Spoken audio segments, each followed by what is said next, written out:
waliompokea walikuwa wana wa Mungu, bali inatuambia bali wote waliompokea aliwapa uwezo wa kufanyika wana wa Mungu.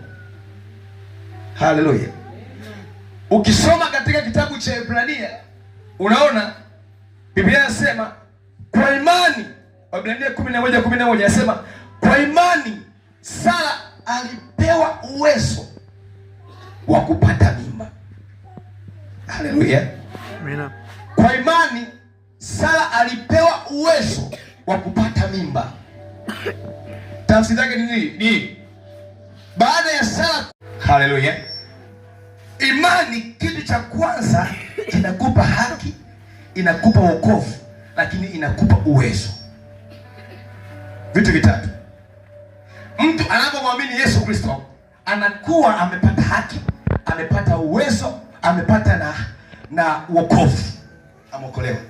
Lakini huyu bado hajafanyika mwana kamili. Sikiliza.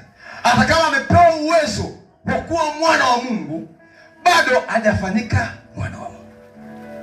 Kwa sababu gani? Nisikilize vizuri. Kwa sababu wewe ulifanyika mwana wa fulani kwa sababu ulizaliwa. Shangazi, wewe bado.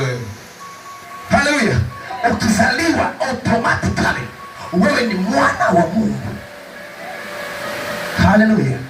Automatically wewe ni mwana wa Mungu. Sasa nikwambia kitu kimoja. Watu wengi tunafikiri kubatizwa na maji, si kubatizwa na nini ndio kuzaliwa mara ya pili. Sikiliza.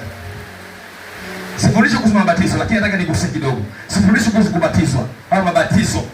Haleluya. Lakini nataka niguse ili ninapoenda kwenye lengo langu nielewe vizuri. Haleluya.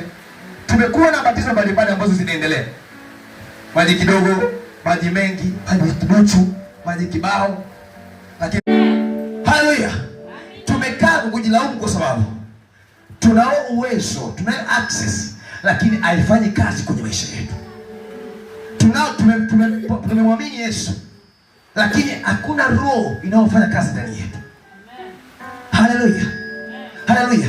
Ukisoma katika Yohana hapo utaona nawaambia kazi hizi ambazo mimi nimezitenda, sikuzitenda mimi, bali amezitenda Roho ambaye yuko wapi?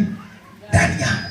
Kwa hiyo na nyinyi huyo Roho akikaa ndani yenu, mtazitenda kazi hizi, tena zaidi ya kazi hizi. Haleluya. Kama Roho anakaa ndani yako, ina maana